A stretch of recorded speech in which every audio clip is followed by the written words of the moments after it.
Ok, dans la vie, des fois, t'as juste besoin d'une petite gifle pour prendre une leçon, ça fait jamais de mal.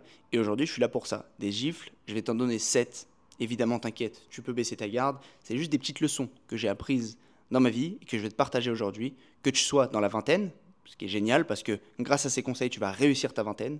Ou plus vieux, évidemment, il n'y a aucun problème sur ça. Tu peux te poser, écouter ces conseils, ça te sera utile quoi qu'il arrive. Le premier conseil que j'aimerais te donner, c'est que tout est plus simple que ce que tu ne crois. On est aujourd'hui dans une ère de surinformation. Résultat, on pense qu'on a besoin d'avoir la nouvelle information de plus, le secret. On passe notre temps à se faire vendre des secrets par des gens. Comme quoi, il y aurait un secret pour être plus beau, il y aurait un secret pour être plus riche, il y aurait un secret pour être plus à l'aise avec les gens.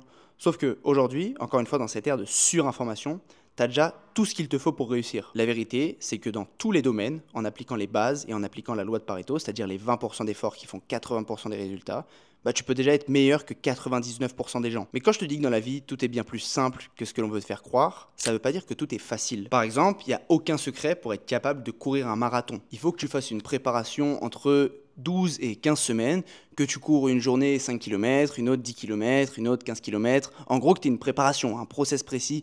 Et ce qui est compliqué, ça va être la discipline que tu vas devoir mettre derrière pour courir ce marathon. Ça va être te lever de ton canapé, qu'il vente, qu'il pleuve, qu'il neige, que tu te sens embrouillé avec ton patron, que tu es mal un petit peu derrière la jambe. Toutes ces choses-là, ça va rendre la pratique du marathon compliquée. Donc quand je te dis que dans la vie tout est simple, ça ne veut pas dire que tout est forcément facile. Ce qui va rendre les choses compliquées, c'est ton manque, encore une fois, de processus et de discipline. Pour exceller dans quelque chose, concentre-toi sur ce qui marche déjà, les informations que tu as déjà, parce que tu as déjà toutes les informations, et la discipline nécessaire pour mettre en place ces choses-là. Et en vrai, qu'on se le dise, la majorité des gens, ils sont pas prêts à fournir les efforts nécessaires pour avoir des résultats. C'est pour ça qu'ils ont des résultats médiocres. Si tu mets un peu plus d'efforts que les autres pour appliquer les bases, encore une fois le 80-20, et avoir des résultats, tu auras des meilleurs résultats. La vraie liberté, la forme ultime de liberté, c'est l'intentionnalité, rien d'autre. Comme beaucoup de gens, pendant longtemps, je me leurrais à penser que je serais libre et je me sentirais super libre une fois que j'aurais gagné beaucoup d'argent. J'ai gagné beaucoup d'argent, je ne me sentais pas libre pour autant.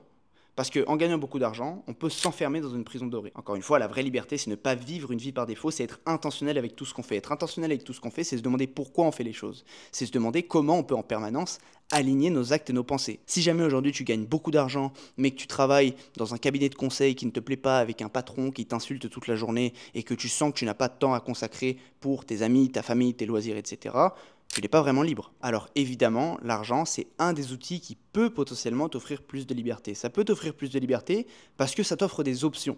Et les options, ça te permet d'être plus intentionnel. En plus de ça, la tranquillité d'esprit que l'argent peut t'offrir, et je dis bien peut t'offrir, ça peut effectivement te permettre d'accéder à un nouveau niveau de conscience parce que tu n'as pas à t'occuper de certains problèmes de base que beaucoup de gens ont. Mais le problème de l'argent, c'est que premièrement, il y a d'autres outils pour pouvoir s'offrir plus d'options dans la vie. Deuxièmement, comme je l'ai dit juste avant, il y a beaucoup de gens aujourd'hui qui s'enferment dans une prison dorée parce qu'ils ont de l'argent. Et troisièmement, on peut avoir une vie intentionnelle avant d'avoir de l'argent. Juste en se posant les bonnes questions. Par exemple, aujourd'hui, est-ce que tu es OK avec le travail que tu fais? Est-ce que tu es OK avec les contraintes que ça implique? Est-ce que tu es OK avec les personnes que tu fréquentes, ta manière de t'alimenter, ta manière de consommer? Réponds à toutes ces questions pour aligner tes actes et tes pensées et avoir une vie pleinement intentionnelle. C'est à ce moment-là que tu commenceras à toucher du doigt la vraie liberté. Un autre moyen de t'offrir des options dans la vie tout en ayant une vie plus intentionnelle aujourd'hui, c'est de commencer à créer du contenu. Si tu veux commencer à créer du contenu, je t'ai préparé une formation totalement gratuite. Elle s'appelle Journal Public. C'est une formation qui va t'aider à structurer tes pensées et tes idées pour pouvoir commencer à documenter ta vie dès maintenant. Une fois que tu auras suivi la formation, honnêtement, tu auras 90% de ce qu'il te faut, de toutes les informations dont tu as besoin, et tu créeras déjà du meilleur contenu que tout ce que tu vois aujourd'hui sur Internet. La formation, encore une fois, est gratuite, tu n'as rien à perdre. Clique sur le premier lien en description pour te la procurer. Plus tu passes de temps dans le mauvais train, plus le billet pour aller vers ta destination va te coûter cher. Aujourd'hui, il y a énormément de gens, et je me suis laissé aller le premier dans ce piège-là, qui s'enferment dans une situation. Et souvent, il y a 3 raisons pour lesquels les gens s'enferment dans une situation. La première raison, c'est qu'ils ont trop d'ego. Ils se sont forgés une identité au travers d'une situation. Par exemple, une personne qui travaille, je ne sais pas, dans un secteur bancaire, qui n'aime pas son métier, mais qui s'est forgé l'identité d'un banquier au cours de sa vie, avec toutes les valeurs et toute la représentation sociale que ça avait, c'est une personne qui va construire de l'ego autour de ça et qui ne va pas vouloir sortir de cette situation.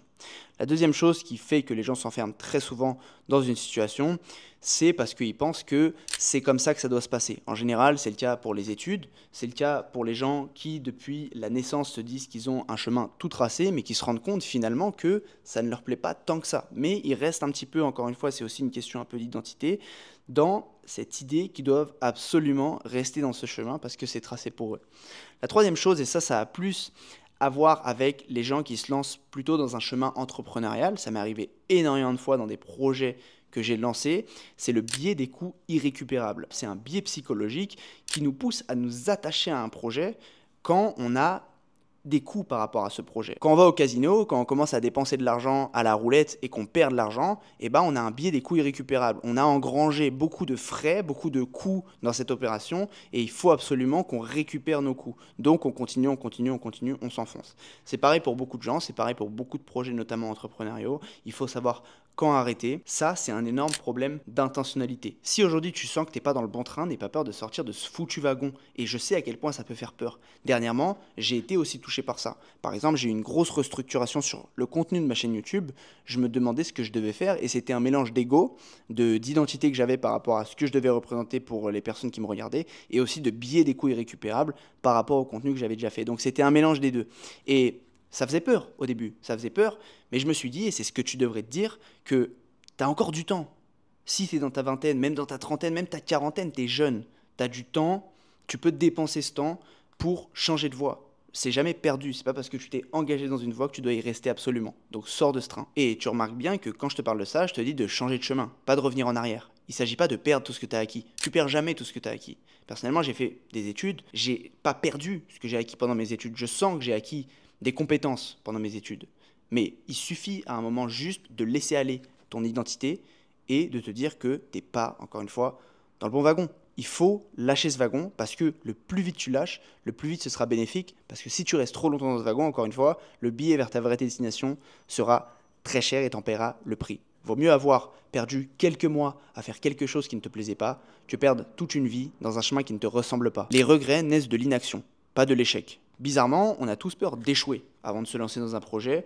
On pense surtout à l'échec. On pense surtout à ce que l'échec va dire de nous, à ce que les gens vont penser de nous, à ce que nous-mêmes on va penser de nous. Mais on n'a pas peur de ne pas agir. Alors que c'est l'inaction qui crée les regrets, c'est l'inaction qui crée le malheur sur le long terme. Les fois où je me suis senti le plus mal dans ma vie, c'est les fois où je savais exactement ce que je devais faire, mais que je le faisais pas. La vie, elle est beaucoup plus satisfaisante quand tu es dans l'action, même quand tu échoues. Je préfère largement avoir 90% de mes projets qui échouent, mais être tout le temps en train d'essayer des choses, être tout le temps dans l'action, que être juste en train de rien faire et en train de rêver une vie que je pourrais potentiellement avoir. Chaque jour où tu te lèves en ayant des objectifs et en faisant rien, c'est un jour où tu te crées une image un peu bizarre de toi. C'est un jour où tu te dis que tu es quelqu'un de pas compétent. Tu es quelqu'un de pas capable, tu es quelqu'un qui ne peut pas passer à l'action. Donc petit à petit, tu rentres dans un cercle vicieux où tu nourris des regrets et tu nourris une mauvaise image de toi, une image de toi de personne qui ne passe pas à l'action. Donc évidemment, mécaniquement, tu passes jamais à l'action. Donc si aujourd'hui tu as un projet, quel qu'il soit, ça peut être lancer un business ou commencer le dessin, n'importe quoi, agis vers ce projet. Fais une petite action qui ce soir va faire que tu vas te coucher fier de toi. Rends-toi fier parce que personne ne le fera à ta place. La notion de fake it until you make it a bousillé le cerveau de toute une génération. Comme beaucoup de personnes de ma génération, j'ai été matrixé par cette phrase, fake it until you make it. Et pour ceux qui auraient raté leur cours d'anglais, fake it until you make it, ça veut juste dire fais semblant jusqu'à réussir. Donc comporte-toi comme la personne qui aurait réussi. Je pense que ça m'a impacté plutôt négativement pendant longtemps. J'ai fait un travail sur ça pour me rendre globalement au quotidien plus vulnérable et pour être plus sincère dans ma démarche. Je pensais vraiment qu'il fallait prétendre que j'ai réussi, prétendre que j'ai fait des choses que je n'ai pas faites. Et c'est quelque chose que je vois tout le temps sur les réseaux sociaux. Je pense vraiment qu'on a plus à gagner, globalement, à avoir une démarche sincère et vulnérable au quotidien. Parce que en faisant genre, tu as réussi, en fait, tu n'attires personne qui peut t'aider. Tu n'attires personne qui peut t'aider parce que les gens pensent, premièrement, que tu as besoin d'aucune aide. Et aussi, toi, tu commences à développer une mentalité comme quoi tu as réussi. Alors que factuellement, tu n'as encore rien fait.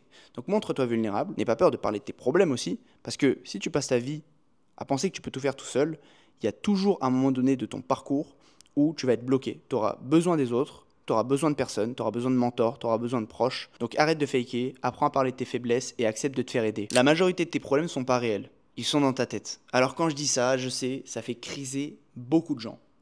Mais je vais t'expliquer un truc. Aujourd'hui, si tu regardes cette vidéo et que tu t'intéresses à ce genre de sujet pour passer le temps, si tu as besoin d'un mec qui te donne des conseils brutalement honnêtes pour un peu mieux réussir ta vie pour passer le temps, c'est que tu fais partie des gens archi privilégiés de ce monde. C'est que tu n'as pas de limitation vraiment concrète au quotidien. Tu as un accès à Internet, tu as un accès aux vivres de première nécessité. Si tu as un problème et que tu ne le règles pas, il y a de grandes chances qu'aujourd'hui, ce soit de ta faute. C'est une invention de ton esprit, c'est ce qu'on appelle une barrière mentale. Comme je te disais dans le premier point, Tu t'inventes des excuses, tu as toutes les informations, alors qu'en réalité, encore une fois, t'as peur. T'as peur du regard des autres, t'as peur d'échouer, t'as peur que tout ne se passe pas comme prévu.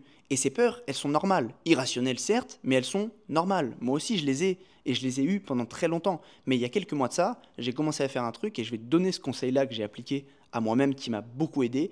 C'est juste de prendre l'habitude de te mettre dans des situations qui te prouvent que ton problème est mental. De te mettre dans des situations qui te montrent qu'en fait, t'avais juste tort de penser ça. Si tu penses que t'es juste pas capable de te mettre au sport, que t'es pas discipliné, arrête de te comparer au top 1% des gens qui font du sport. Ça n'a aucun sens.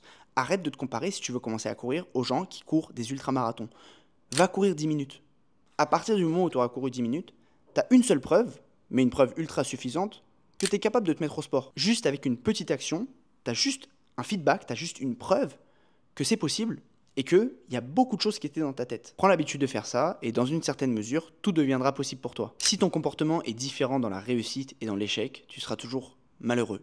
Je m'explique. J'ai pris une petite habitude avec ma chaîne YouTube. Quand j'analyse les stats de mes dernières vidéos, je suis neutre. J'ai l'habitude de la neutralité. Que ma vidéo ait explosé ou qu'elle ait floppé, j'essaye le plus possible de ne pas laisser ça impacter mon humeur générale. Il y a beaucoup de gens qui conseillent de fêter les victoires et de ne pas prendre en compte les échecs. À mon sens, c'est beaucoup plus juste d'être neutre dans les deux cas.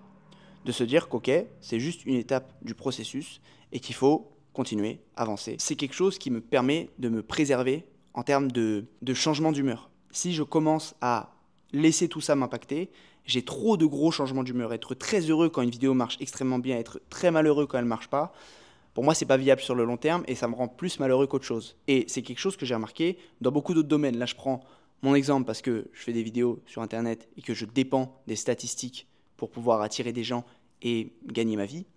Mais ça vaut dans tout.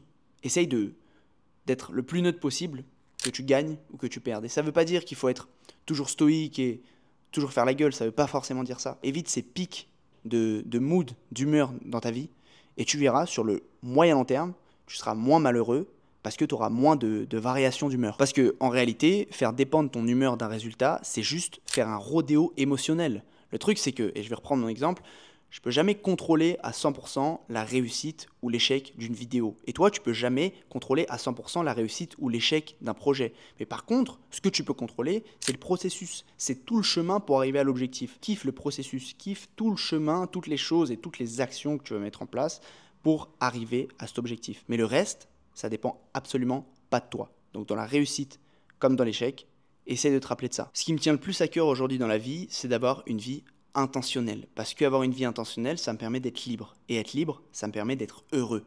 Aujourd'hui, le meilleur moyen de sortir de cette vie par défaut et de te créer des opportunités par la même occasion, c'est de commencer à créer du contenu. Comme je te l'ai dit pendant la vidéo, en premier lien en description, tu trouveras un lien vers ma formation gratuite, elle s'appelle Journal Public. Elle te permet de commencer à documenter ta vie pour pouvoir attirer et impacter une audience fidèle que tu pourras ensuite, par la suite, monétiser. Donc clique sur le premier lien en description, c'est totalement gratuit, tu n'as rien à y perdre et tu recevras la formation dans la minute. Laisse-moi un petit j'aime, abonne-toi à ma chaîne et partage cette vidéo si elle t'a plu. Ces petites actions pour toi m'aident énormément, donc je t'en serai extrêmement reconnaissant. Et de mon côté, je te dis à la prochaine pour une nouvelle vidéo.